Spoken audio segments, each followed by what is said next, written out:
எல்லோருக்கும் வணக்கம்.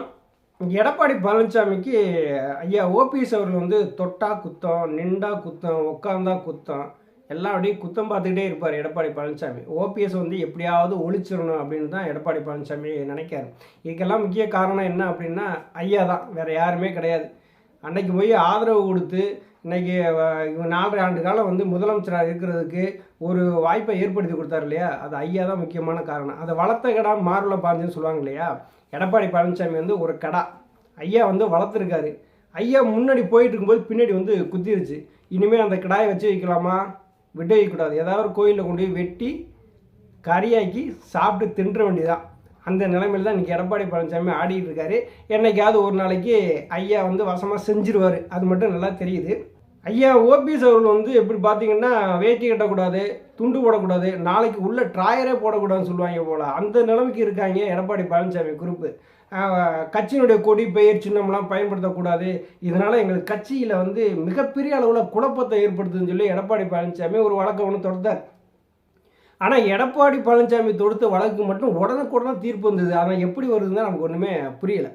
உடனே தனி நீதிபதி என்ன சொல்லிட்டாங்க, ஐயா ஓபிஎஸ் அவர்களை நீங்கள் வந்து கட்சியினுடைய கொடி பெயர் சின்னம் இதெல்லாம் வந்து நீங்கள் பயன்படுத்தக்கூடாது அப்படின்னு சொல்லிட்டு ஒரு தடை போட்டாங்க. அந்த தடையும் எத்தனை நாளுக்கு போட்டாங்க, 30/11/2023 வரைக்கும் மட்டும்தான். ஐயா என்ன நினச்சாங்க அப்படின்னா, நம்ம வந்து தொண்டர்களை சந்திக்க போகிறோம், பொதுமக்களை சந்திக்க போகிறோம், கட்சி நிர்வாகிகளை சந்திக்க போகிறோம், அதனால் நமக்கு வந்து கட்சியினுடைய கொடி பெயர் சின்னம்லாம் நம்ம வந்து பயன்படுத்தணுங்கிறதுக்காக ஐயா வந்து மேல்முறையீடு பண்ணுறாங்க. மேல்முறையீடு பண்ணியும் அங்கே இன்றைக்கி வந்து தீர்ப்பு வந்தது. இன்றைக்கி அந்த தீர்ப்பு என்னாச்சு, ஐயா ஓபிஎஸ் அவர்கள் கொடுத்த அந்த மனுவை வந்து நாங்கள் தள்ளுபடி பண்ணுறோம்னு சொல்லிட்டு தள்ளுபடி பண்ணிட்டாங்க. எந்த இடத்துலையுமே வந்து ஓபிஎஸ் அவர்கள் வந்து கட்சியினுடைய பெயர் கொடி சின்னத்தை பயன்படுத்துறதுக்கு நாங்கள் தடை நீடிக்கிறோம்னு சொல்லிட்டு எதையும் குறிப்பிடலை.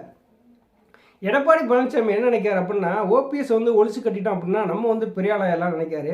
ஆனால் எதிர்த்து ஐயா செய்யல பார்த்தீங்கன்னா எடப்பாடி பழனிசாமி தாங்க முடியாமல் தலைதறிச்சு ஓடுறாங்க. சமீபத்தில் கூட பார்த்தீங்கன்னா மாவட்ட செயலாளர்களும் 18 எம்எல்ஏக்களுமே வந்து ஐயா ஓபிஎஸ் பக்கம் வர வேண்டியதாக இருந்தது. அவரை பூரா கூப்பிட்டு வந்து ரீசார்ஜ் பண்ணிட்டாரு.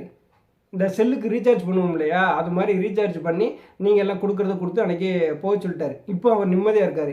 ஆனால் இன்றைக்கி இந்த தீர்ப்பு வந்த உடனே எடப்பாடி பழனிசாமிக்கு மிகப்பெரிய தலைவலியாக போச்சு. தடையை நீடிப்பு செய்வாங்கன்னு சொல்லி நம்ம எதிர்பார்த்தோம், ஆனால் இப்படி வந்துருச்சே அப்படின்னு சொல்லிட்டு அவர் கொஞ்சம் கவலையில் தான் இருக்கார். ஏற்கனவே தனி நீதிபதி என்ன சொல்லியிருக்காங்க, 30/11/2023 வரைக்கும் தான் அப்படின்னு தான் சொல்லியிருக்காங்க. ஆனால் இனிமேல் என்ன பண்ணலாம், ஐயா தைரியமாக வேட்டி கட்டுவார், தைரியமாக கொடி கட்டுவார், தைரியமாக லெட்டர் பேர்டு பயன்படுத்துவார். இதை யாரும் தடுக்க முடியாது, எந்த நீதிமன்றமும் தடை இல்லை. அதுதான் நடந்தது. இப்போ 1.5 மாத காலமாக வந்து கட்சியினுடைய கொடி பெயர் சின்னம் இதெல்லாம் வந்து பயன்படுத்தாமல் இருக்கார் அப்படின்னா மேல்முறையீடு பண்ணியிருக்கோம். நம்ம சட்டத்தின் பிரகாரம் ஆட்சி நடக்குது, சட்டத்தின் பிரகாரம் நம்ம வாழ்கிறோம், சட்டத்துக்கு நம்ம மரியாதை கொடுக்கணும், நம்மளும் 3 முறை முதலமைச்சராக இருந்திருக்கோம், சட்டத்தை வந்து நம்ம கடைபிடிக்கணும், மதிப்பு கொடுக்கணுங்கிறதுக்காக தான் இது நாள் வரையும் அமைதியாக இருந்தார் ஐயா. இனிமேல் விடுவாரா? இனிமேல் எடப்பாடி பழனிசாமி செய்யுன்னு செஞ்சு விட்ருவார். இனி எடப்பாடி பழனிசாமி என்னன்னு பாரு, ஐயோ ஏற்கனவே வந்து வேஷ்டி இது லெட்டர் பேடு கட்சி கொடியெல்லாம் பயன்படுத்தாமல் இருந்தார், இவங்க வேறு தடை நீதிப்பு வேறு கொடுக்கல, அப்போ இனிமேல் தாராளமாக பயன்படுத்துவார் அப்படிங்கிற ஒரு கலக்கத்தில் அவர் ஓரமாக ஒதுங்கிட்டார். எடப்பாடி பழனிசாமிக்கு என்னென்னா ஓபிஎஸ் வந்து ஒழிச்சு கட்டணும்.